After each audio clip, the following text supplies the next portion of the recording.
Hello, I'm Stephen J. Abramson, and I have the great honor today to interview this great actor, director, producer, musician, Michael Chiklis. This is for the Archive of American Television. Today is December 13th, 2013, and we are in North Hollywood, California. Okay, so what was your name at birth? What it is now, Michael Charles Chiklis. That's my given name. And when and where were you born? I was born on August 30th, 1963 in Lowell, Massachusetts. And where did you grow up? I grew up in Andover, Massachusetts. Around 6 years old, my parents wanted a better school system for us, and that happened to be in the neighboring town of Andover. So we moved over there, and I grew up there until college. What's your father's name? Charles Chiklis. He's probably my hero and my single greatest influence. My father, he's a working class guy, believe it or not, an owner of beauty salons. He was a very talented cutter. He cut hair for a living, and he opened one of the first unisex salons in that area at the time, which, you know, there were only barbershops around at that time. So it became quite successful for him, and he afforded us an incredible sort of middle-class life. And my brother and I had the fortune of being able to go to university. And my dad is salt of the earth, practical wisdom, you know, and he fortunately for me, not only had that sort of grounding about himself, but he also had great taste in film. And something that we shared was we would watch movies together from when I was very, very young. And I used to tell him from 5, 6 years old that I wanted to be a film actor. And he would say, hey, you want to be a film actor? Then, you know, watch this guy or watch that guy. And it would happen to be people like Brando and you know, Paul Newman, and, you know, just the best talents that came out of Hollywood at the time. And so I was just fortunate that my dad had great taste. That's kind of a young age to kind of know what you want to be when you grow up, and it turns out that that's what you pursued. Do you remember what it was about that experience? No, I actually often look at that and sort of marvel at it myself, that I just had this awareness that that's not what I wanted to do, it's what I was going to do. There's difference there. You know, I just knew I would do this. I knew I would be an actor for the whole of my life. And here I am, I'm 50, and that hasn't changed at all. I'm still as excited about the craft and thrilled to be doing it as I ever was, if not more so. What about your mother? What's her name? Catherine Chiklis. My mom was sort of the artist of the family. She had studied opera at the New England Conservatory of Music, and she was a mezzo-soprano. But she was also very diverse. My mom carries like 4 degrees. You know, one is in horticulture, one was singing, and then she studied computers for a while. So there's the analytical mind, the earth, you know, she liked to, you know, I think I get that from my mom too, in terms of my desire to have a very diverse career. That's why I always move around for different roles instead of just harping on one strain. My mom was always talking about experiencing everything in life, you know, all aspects of life. And that's her influence for sure. What traits do you think you inherited from your parents? Well, that's one of them. What traits? Well, I think I'm probably the most practical, pragmatic artist that you'll ever meet. Grounded, earthen, if you will, and that's my dad's influence. You know, a lot of my peers are very sort of ethereal, and I appreciate that because that's the way my mother is. But my father is like a grounded rock of a man, and I got that from him. There's just a practical nature about me. And I think that in a way, has benefited my work greatly. There's a reality to it.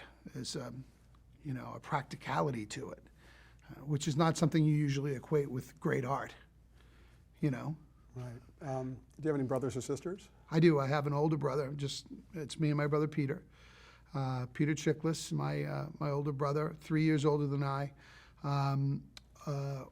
We had a really interesting relationship growing up. I really looked up to my brother in a big way. My brother's had sort of a tough time of it, being an aspiring professional athlete.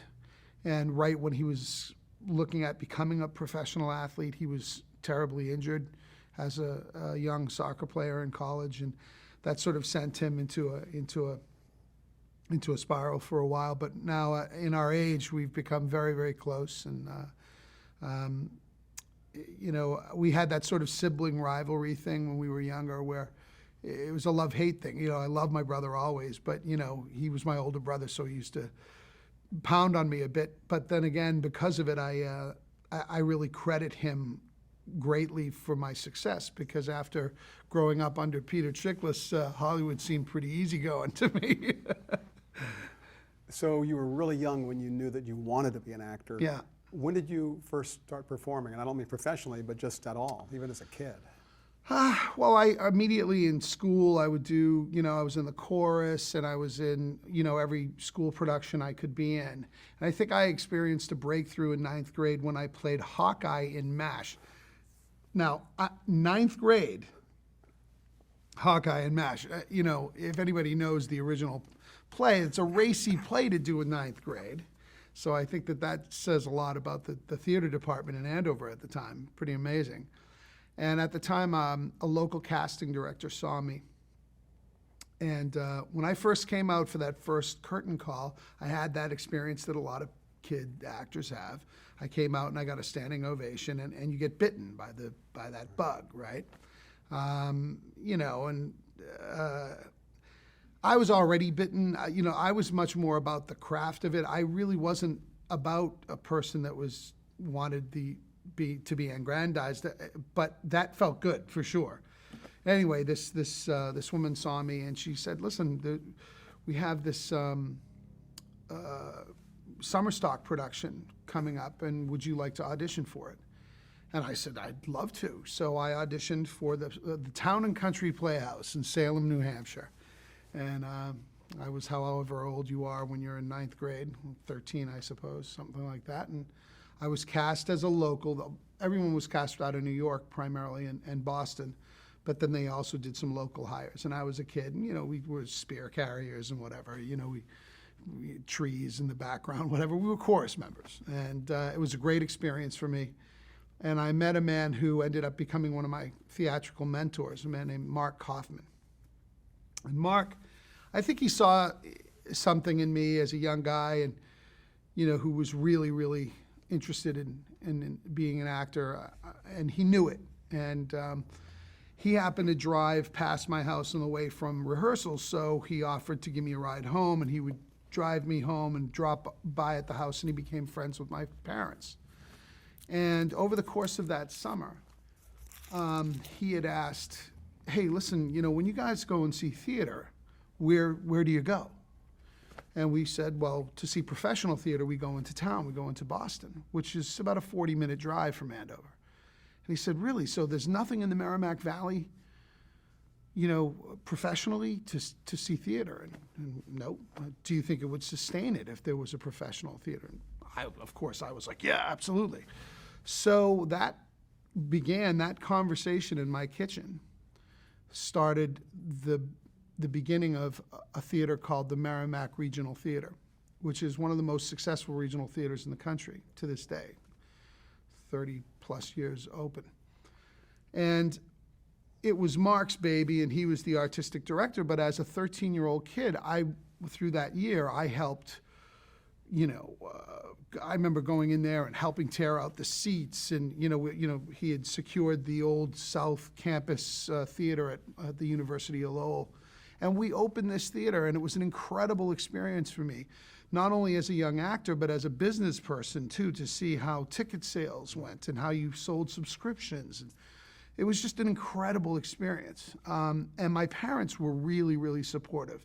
My father being a member of the community there in Lowell, and having his whole family from Lowell, was able to also be integral in hooking him up with, the sort of fathers of the town, if you will. And it flourished, and it was an incredible thing to open that first production 1 calendar year later. That next fall, we did Romeo and Juliet, which is always a good luck thing to start with.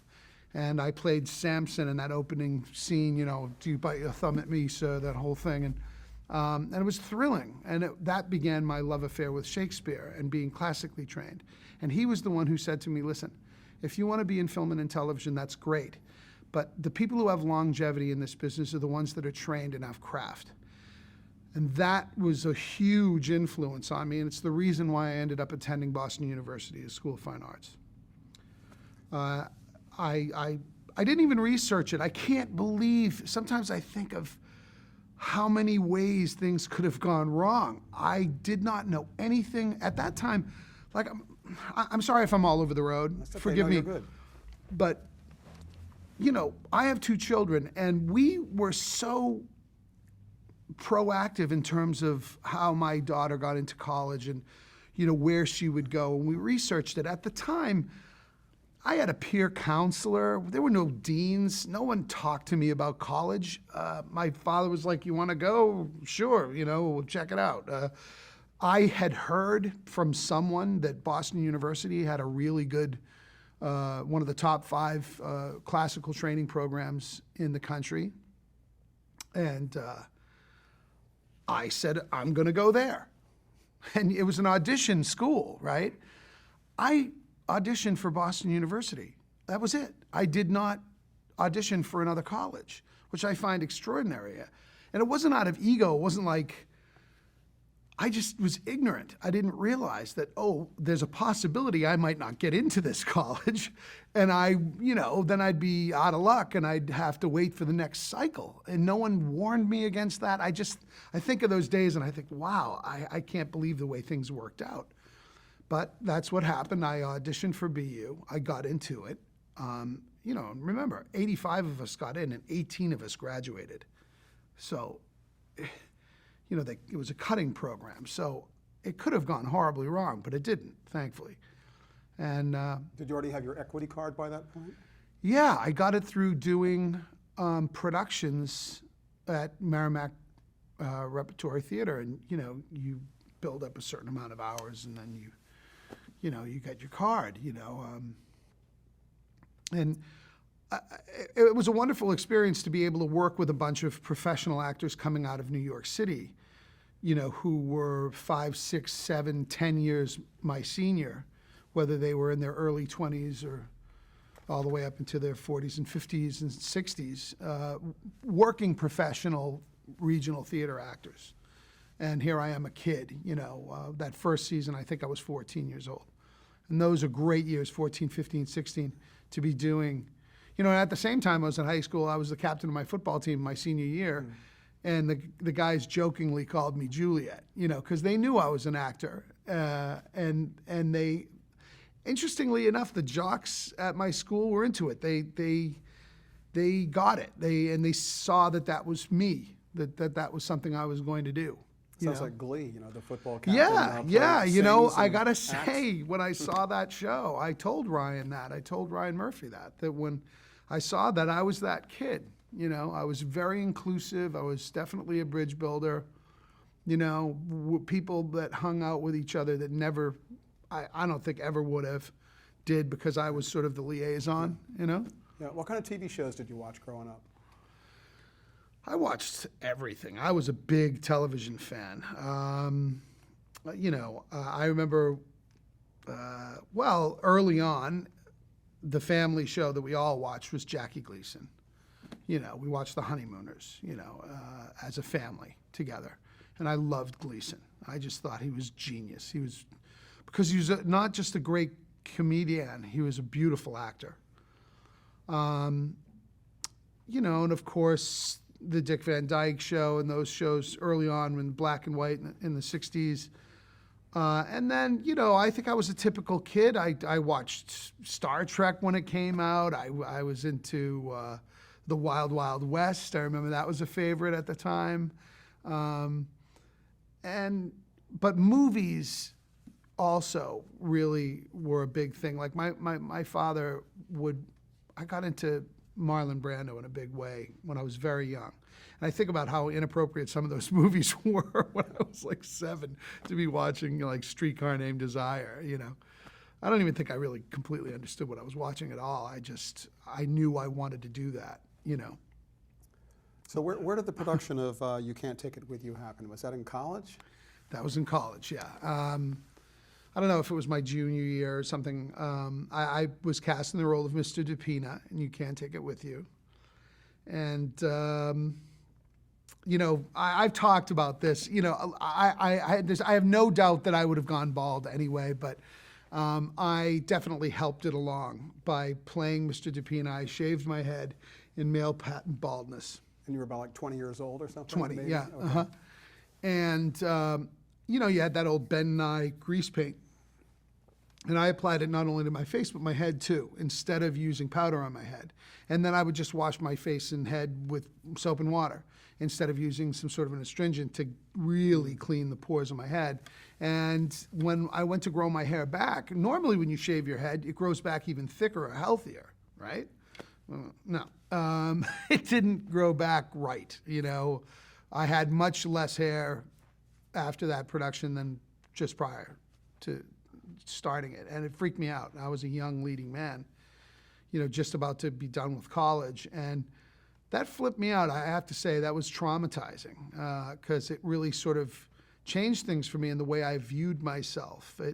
I think it definitely hurt my self-esteem, but it also, I thought, well, okay, I'll be a character man. I'll go after character roles, leading character males. I used to look at guys like Nicholson, and I thought of him as a leading character male. Balding, you look for hope, and here's a great actor, and doing great work, and you'd see these particular guys, and they were influences, great influences. Gene Hackman was a huge influence, I remember watching him on the Michael Douglas Show, which is another show I used to watch all the time because it was, interviews with great actors of the day. And he asked Hackman if he hoped to be remembered for his role of Popeye Doyle, and he bristled and said, "No, I actually hope that I'm remembered for a body of work." And I remember like yelling on the couch, "That's it, that's right." And I was like yelled at the television, and I thought, even as a kid, I was aware of that notion of legacy, of longevity in a career, and it always was important to me. I don't know why. Inexplicably, I was like, I don't want to have a flash in the pan type of career where I hit it and do a couple of gigs and then I'm done. I want to make my life in this, and that's why I took it to heart when Mark told me about classically trained actors having longevity in the business. This was something that always was in the back of my mind. I want to have great craft. And at the bottom of it, really, it was because I used to think when I would stand in front of my family and do imitations and make people laugh, and then I would turn it on them and make them cry, I thought, wow, there's real power in that. And you can communicate things to people. So there was this awareness very young that I could make people think and feel. And that's an important thing. It just struck me as if I can entertain people and at the same time make them walk away from something that I've been in and make them have a conversation and think and feel something, that's important. It just felt like an important thing to do. Whereas, a lot of people I think go into this industry for fame and fortune, and that's okay for them. I guess. That's a nice byproduct of it, and I certainly have enjoyed that aspect of my career. I read you were quite good at impressions early on as a kid. Yeah, that was something I loved doing. I loved, I just had a really good ear, So like, if I'd hear someone do a Cockney, I could do it, and I could do it really well, right? So, but not like, cheese whizzy. I mean, I could hear it and I could do it. And I would see that, I guess when you're a kid and you do something well and you get that sort of positive reinforcement, people would freak out. So I continued doing it. But then it became, and that was through a show called The Copycats with Frank Gorshin and Rich Little. Remember that? Short-lived, 2 or 3 seasons. But I was a kid. I was like 5 years old and my first imitations were of them imitating people. But I cracked people up doing it, so it was this positive reinforcement. But then as I got older, I realized, no, I don't want to just imitate people. That there's this idea of actually sort of inhabiting someone's skin, just, sort of really looking at someone's life. And then that's my first awareness of craft. So after BU, where did you go to spread your wings? New York City. The day I graduated from Boston University, I just could not wait to get started. And it sort of bummed my family out. I think they took it personally, initially at least. But I just could not wait. I could not wait to get to the big city. And it's funny too.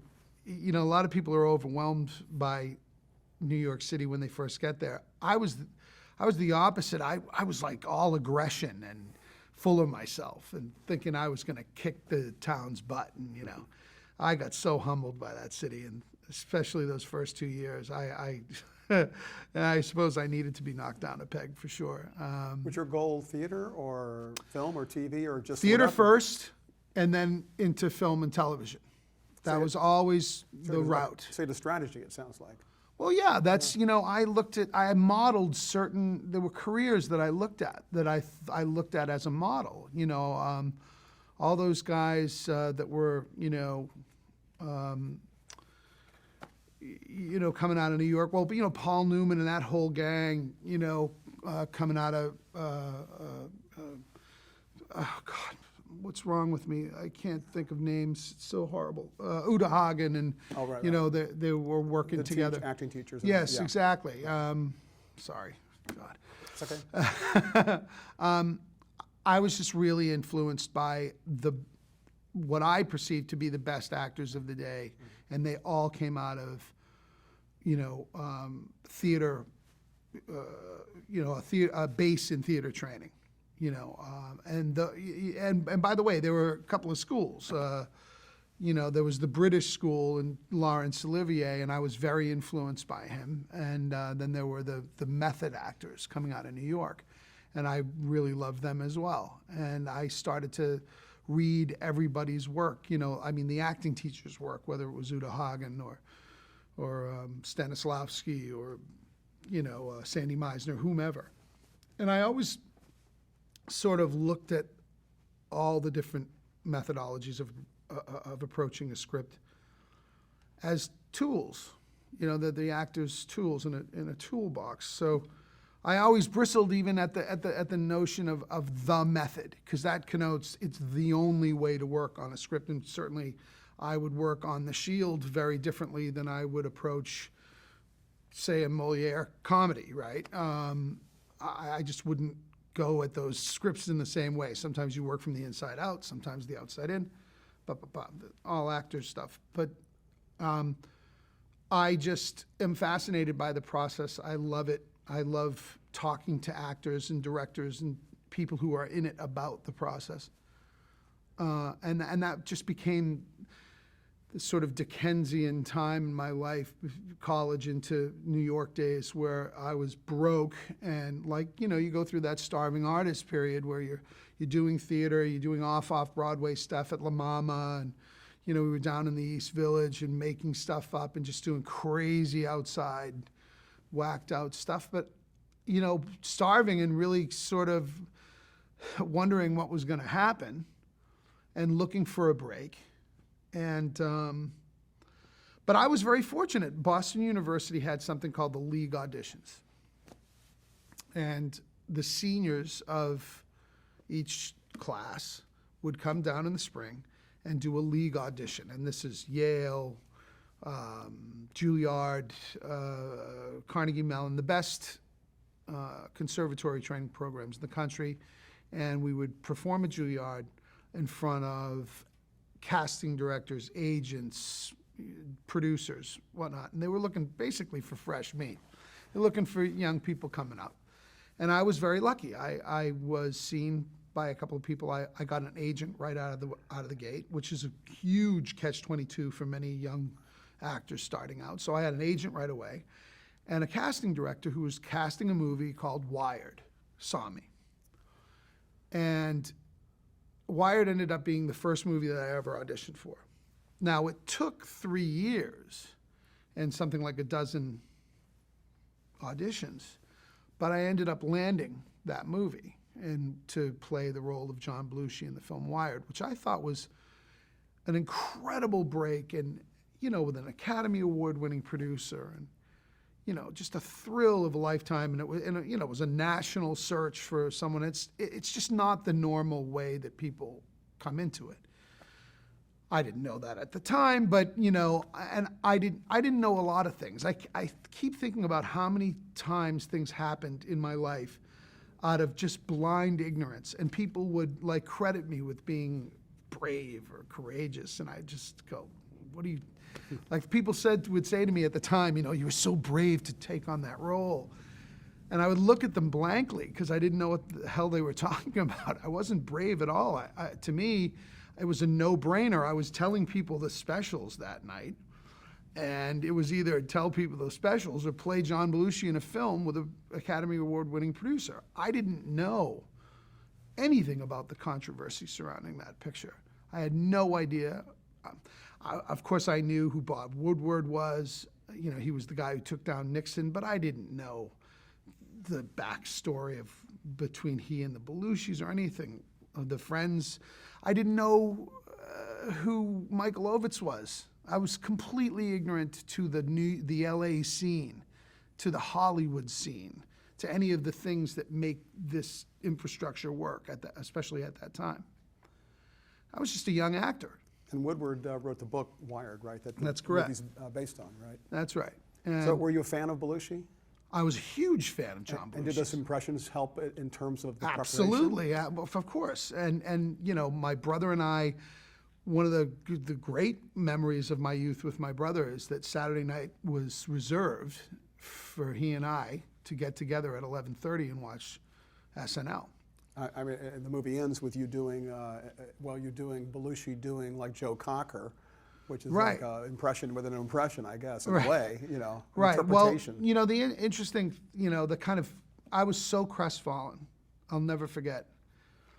Briefly, and I really don't even like to talk about this period in my life because it really shook me up. Because when I was about 2 months into making that film, I discovered that,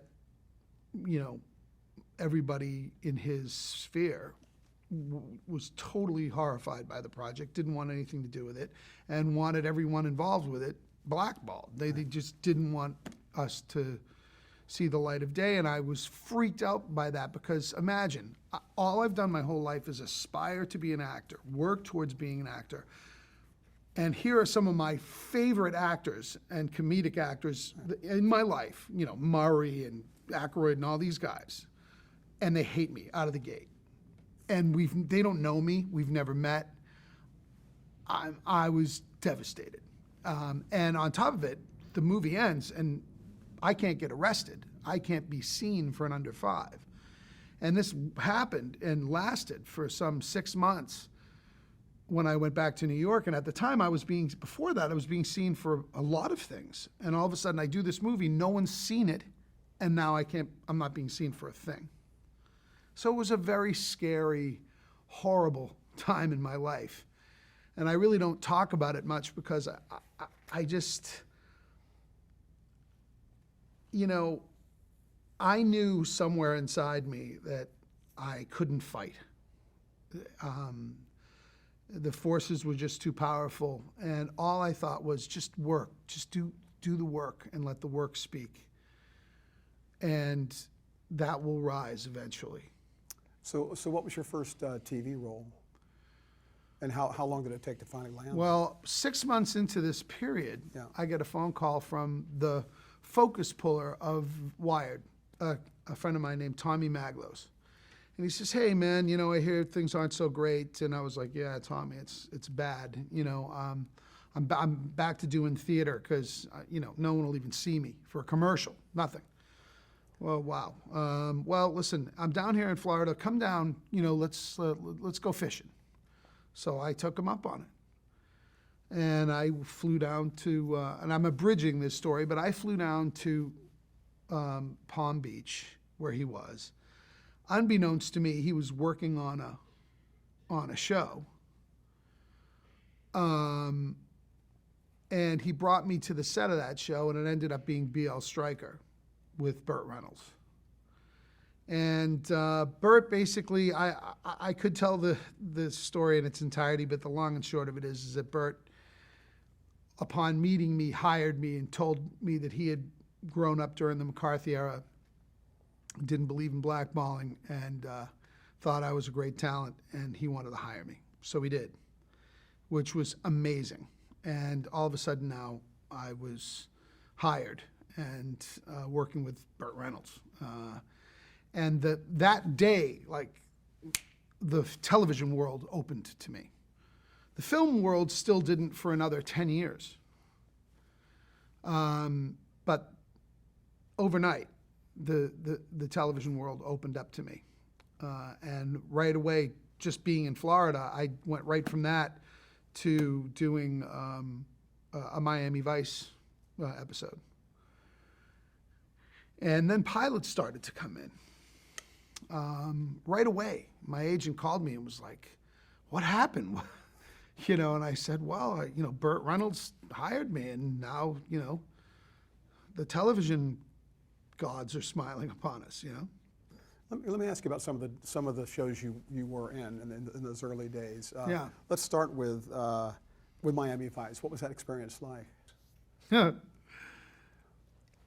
Now remember, my first job, I was the first lead in a movie. Okay, and very few people can say that. Very few people in the film and television industry can say, my first job was as the first lead in a feature film. Usually you get a small role, a couple of lines, you get to, dip your toe in and learn from being on set.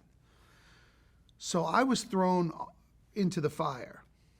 And it felt that way on Miami Vice too, because it was such a massively popular show. And, all of a sudden I had this guest starring role on this show, and it felt really daunting to me. So I look at all those things as sort of, they were an incredible learning curve for me. I was just trying to make like a sponge desperately and trying to sort of comprehend how the whole thing worked. Because if you've never been on a film or television set, there's a lot of working parts. And I was just, trying to see what the best boy did and whatever, so I was filled with questions. And Eddie Olmos was amazing during that.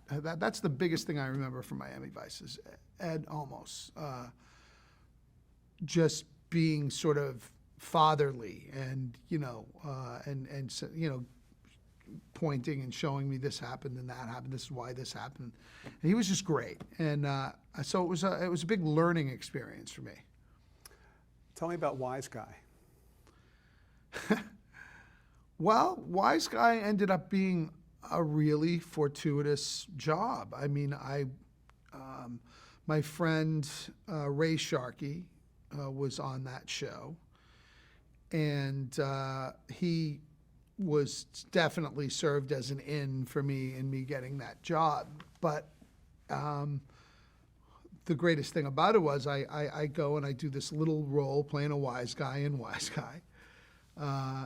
And I was doing this scene where I get angry and I shoot up a pinball machine because I'm mad at it. It's very Pesci-esque kind of a scene, kind of comedic. And this gentleman walks up to me and says, "Can I have a conversation with you for a minute?" I say, "Sure." We walk outside. It ends up being Steve Kronish, who was the creator or co-creator, producer, writer of The Commish.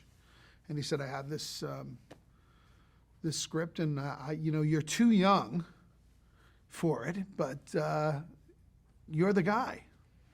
And it was The Commish. And so started a 2.5-year process of me ending up getting that job.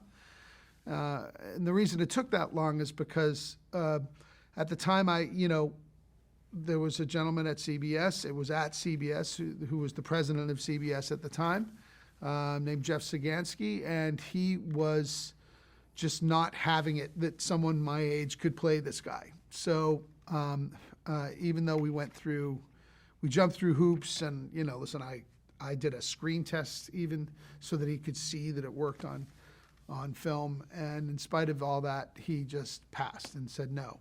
They spent a year trying to cast it after that, to no avail, and then finally it went into turnaround and ended up at ABC. And then Stephen called me and said, "You still want to do The Commission?" I was like, "Why are you being a jerk?" I thought he was rubbing it in, and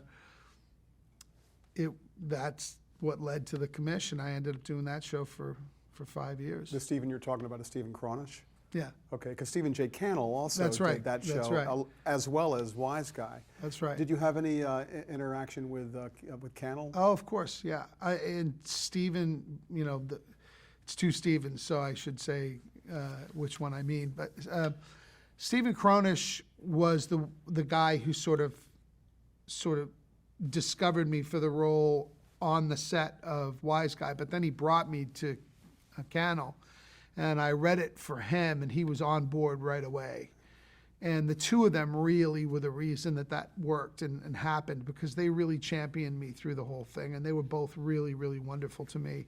And God rest his soul, Steve Cannell was wonderful to me and a really great guy, and taught me a lot. He was sort of the last of his kind of the one-man shops, and very loyal. When he believed in you, that was it. Some people are like that in this business. Les Moonves is another one. Les Moonves has always believed in me.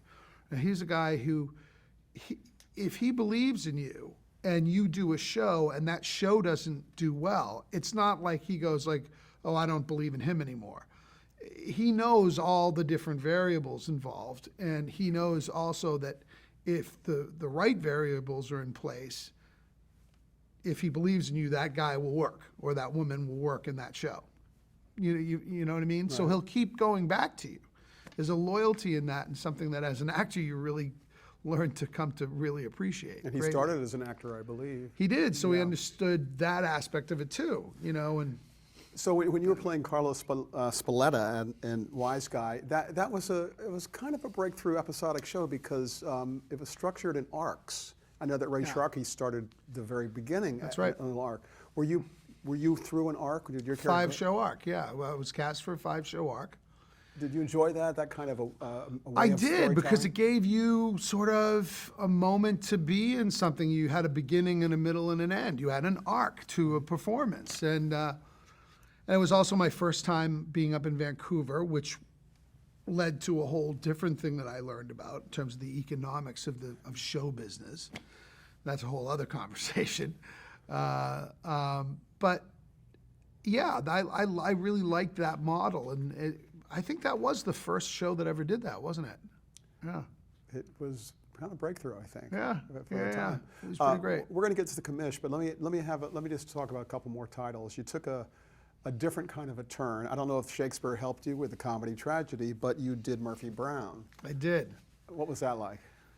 Well, I credit Candy Bergen wholly with how I conduct myself as a lead. She might not know this. She probably doesn't know it, but I'm sure she'd smile and feel good to know that she was a tremendous influence on me. When I went onto the set of Murphy Brown, she greeted me. She put her hands on my shoulders and said, "Welcome. I want you to just have a great time here," and introduced me to everyone in the cast and crew. And I just thought, this woman is so gracious and welcoming, and it made everyone at ease. What I noticed was that, as you know, that expression, the fish rots from the head. Well, this was a perfect example of how when the lead of a show is just phenomenal to everyone around her, it just trickled down to everybody else. And it allowed people to just be at ease and do their best work. I mean, it is an art form, right? You know, and it just never made sense to me how you could have guests come on and you'd want to set them on their heels and make them uncomfortable and make them feel lousy. It would make them tense up. It would make them, you know, and I think that when you watch a show and everybody's great in the show, the whole show's better. If someone's great in the show, and this is where egos come in, you know, a lot of people in the trade, they want to shine and they want to be number one. And that sort of also, to them, in some weird psychotic way, means everyone else, you know, not shining as much as them. And that's just wrong-headed. To me, if everybody's shining, the whole boat rises. Everything, you know, it just makes everything better. And that's what Candice Bergen brought to the table. And it was just a beautiful, wonderful working experience. You played a stand-up comic in that episode. Yeah, it was a parody on Andrew Dice Clay, who was explosive and very hot at the time. And, you know, and we did a parody of it. And as a matter of fact, I remember like a couple of years later running into Andrew and him going, "Hey, you did me in that show, Murphy Brown." And I was like, yeah. And at first I was like, you know, you know. But he was cool about it, and I think he appropriately saw it as a bit of a flattery, you know. You mentioned pilots. You did one called Maverick Square. Yeah, that was my first pilot. And produced your character by a young producer out of Lorimar named Les Moonves. Yeah, I played, you know, like a very Gleason-esque character. Fat Nicky. Yeah, Fat Nicky, who was very, you know, he was a betting guy, you know, always a scammer, you know. It was basic, same kind of principle as Gleason Carney. You know, David Marciano was my Carney, you know, and we were best friends, and always, it was sort of a get-rich-quick scam going on. You know, that's the premise, that we were gonna try to hit it in some way, you know. Were you looking to be a series regular at that point? I was the lead of that pilot. Yeah, okay. I was the series lead of that pilot, and David, we were 1 and 2 on that, and we did the pilot, and it was very funny. But the problem was, 3 days before we shot it, I broke my Achilles tendon in a pickup game of basketball, and so I had to shoot the thing on Demerol, which kind of makes you funny and kind of not. Well, in any case, it doesn't really matter, because the pilot it served a purpose, and it really did well with the guys at ABC, and they loved it in corporate, but it just didn't go over well in the middle of the country. It was too localized. It was very Northeast. You know, it was a Boston show. People in New York and New Jersey and Boston got the show. So the executives at ABC got it, but the people in the middle of the country that they tested it on just didn't get it at all. But that's fine, because the guys at ABC looked at it and were like, "Well, we love this guy. You know, we wanted to put him in something." And that's when the commish reared its head again. So Seinfeld came right before the commish, is that right? Or right around that time? Right around that time, right before it, actually. As I recall, right before it. We shot that on the first day of the Gulf War, the first Gulf War in '91. And, geez, I think within weeks of that, the pilot came up again, you know, because it had freed up again, because it was over at CBS. So I had done that guest shot, and then, boom, the commish came back up, and we ended up doing the pilot that spring. So for Seinfeld fans, you were in an episode called The Stranded. Yes. What do you remember about that experience, working with that group? Well, I remember it being a really fun, loose week, and I remember really admiring everybody's talent. Julia in particular, and also Jason Alexander, who was a fellow BU grad, and we talked about Boston University, and we had shared all the same professors, and there's certain pride, people from your alma mater doing well. And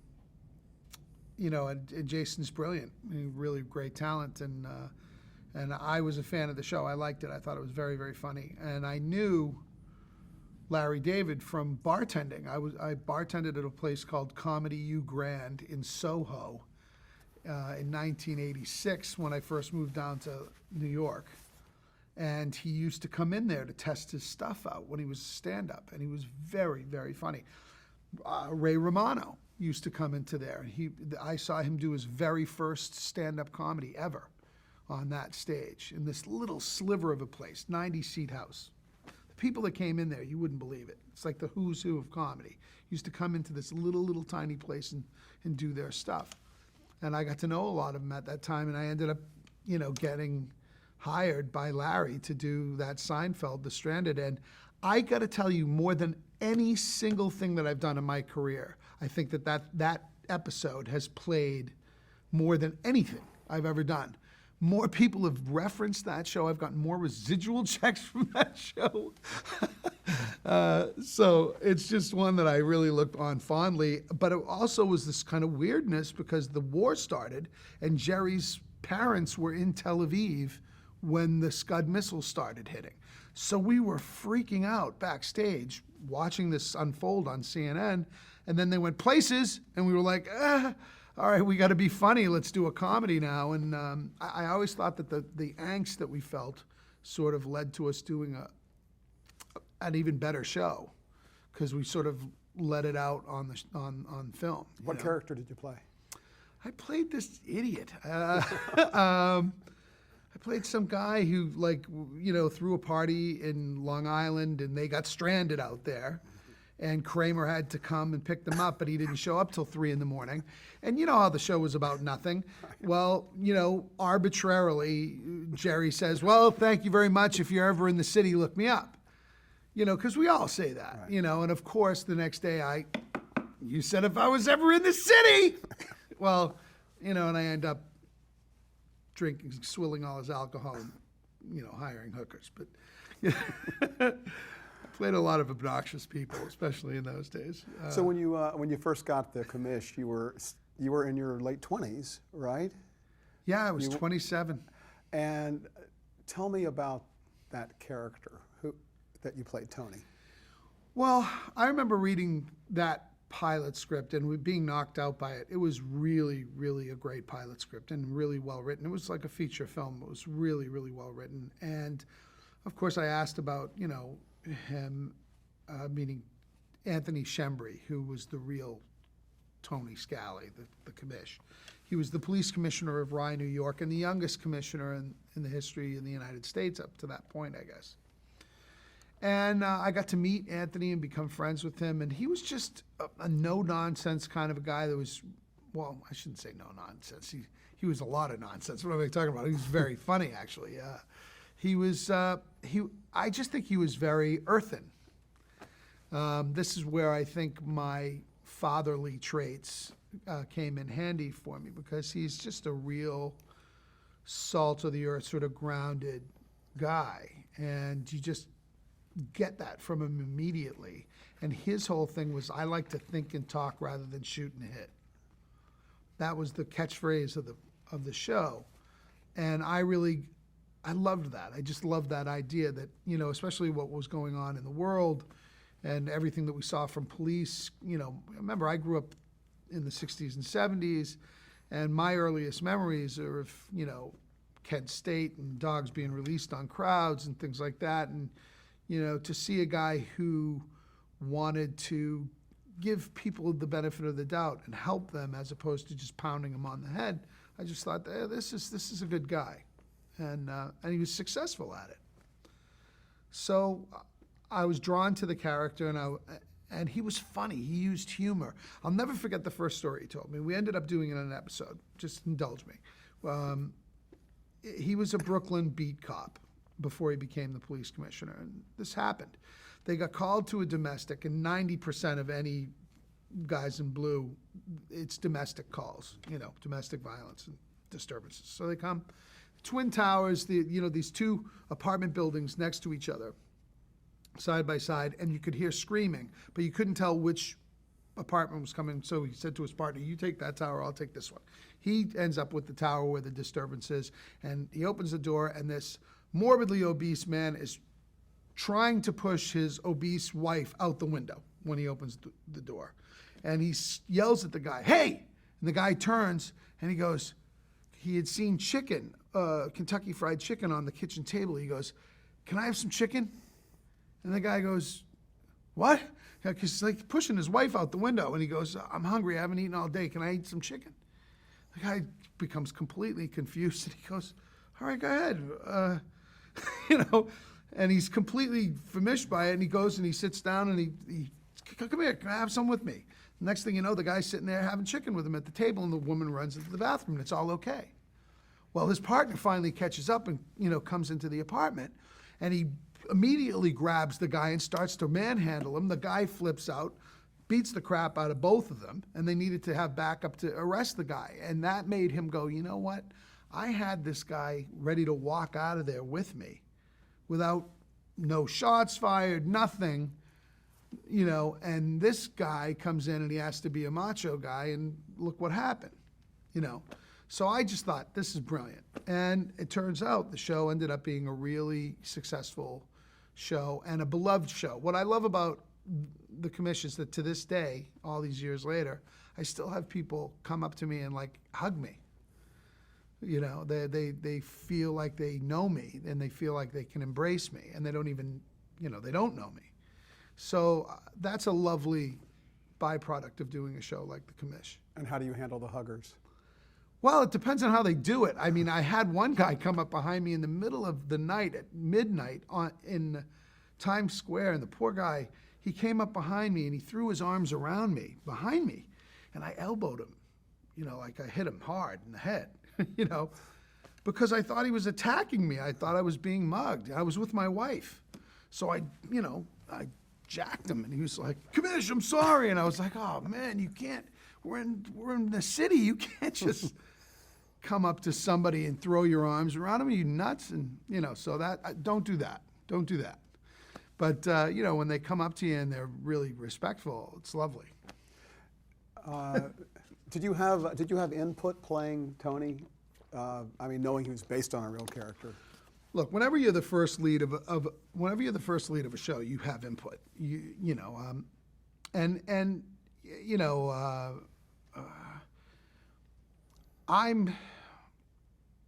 I was lucky. I had a guy that I could draw from. I had the opportunity to sit a number of times with Anthony, as did Stephen, the Stevens. So there was reference there, and it was kind of easy. And if I ever had a question, he was very open. I could call him and say, hey, how would you react in this situation? How would you respond? So that's, when you're playing an actual person who's alive, that's easy.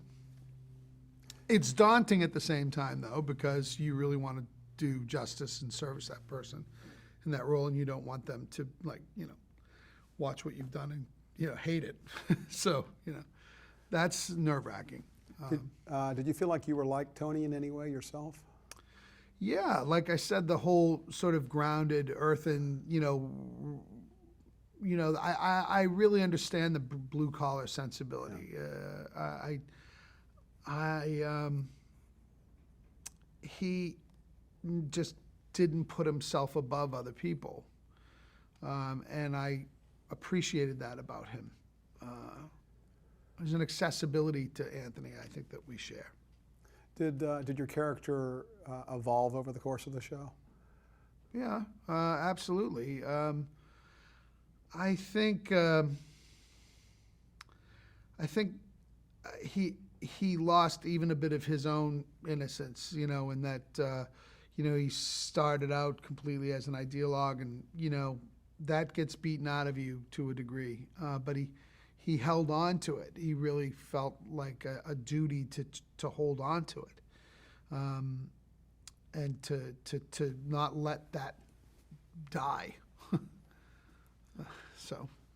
What was production like? What kind of a typical schedule would you have?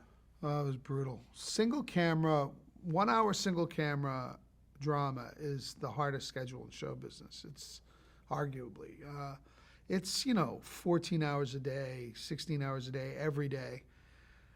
And I'll never forget, I got married during that period. I had my first child during that period. So it was a period of epic change in my life. I went from being sort of a goofball actor who was, looking for work and, but I say goofball, but I was a focused person and I really wanted a great career, but I still was a single actor to all of a sudden, I'm in a serious relationship. Now I'm married, now I have children, and I'm the lead of a network hit. That's pretty big change in the course of 2 years, And so it changed me. I went into this whole diatribe. I forgot what the question was. What did you ask me? Oh, well, it was about, you were talking about how brutal the schedule was. Oh, and the everything, schedule, and right. Well, was it no, like it's absolutely perfect that happened. And this is why. What I was getting to was through that time, we had my first daughter, Autumn, up in Vancouver, and she didn't have colic. She had what we refer to as super colic. She did not sleep for the better part of 2 years. My poor wife. I mean, she nearly killed us, the kid. And she ended up being the best kid in the world, but she really did not sleep for the first year of her life, except for in like half-hour increments. So I always joke, I don't remember a thing about the third season of the Commish. Not a thing about it. I don't remember. So it's funny that I just forgot what my line was because I don't have any recollection. Like people come up to me who did that season and they're like, oh, we worked together. And I'm like, really? I don't know. Nothing. I don't remember a thing about a storyline. Don't ask me. I don't know. What about the writing? The writing in general. Did you, if script came to you and maybe didn't agree about something, would you be able to address that with the producers? Oh, sure. Stephen Cronish was, the showrunner on that show on a day-to-day basis, and he was very, he was down in Los Angeles, so it wasn't that easy. So it was all done by phone. And, it would have been a lot easier to collaborate had we been in the same city. But yeah, of course I had, I would call Stephen, and it was basically such a grinding wheel that I really used that sparingly. I would only go to Stephen when it was something that unfortunately, it ended up being the times that it was a negative, that this just doesn't work for me. And in retrospect, I wish it was more often, to be praising of things, but look, if it's working, you don't fix it, right? So, and for expedience sake, you just called when you needed to fix something, So yeah, we had, I would fix things, but remember this was my first series as the lead. And that was a huge learning curve for me as well, how to take that on, how to do that successfully, managing your energy, your time, what other people's expectations are of you. There's just so many things that you learn in that period, that you learn about yourself, what you're able to handle, what you're not able to do. Giant learning curve for me. I think that's why we'll get to that later, but The Shield ended up being so much better of an experience. And not because the Commish wasn't a great experience, but it's sort of like comparing your freshman year of college with your greatest professional experience. Let's pick that up after we change tape. Yeah.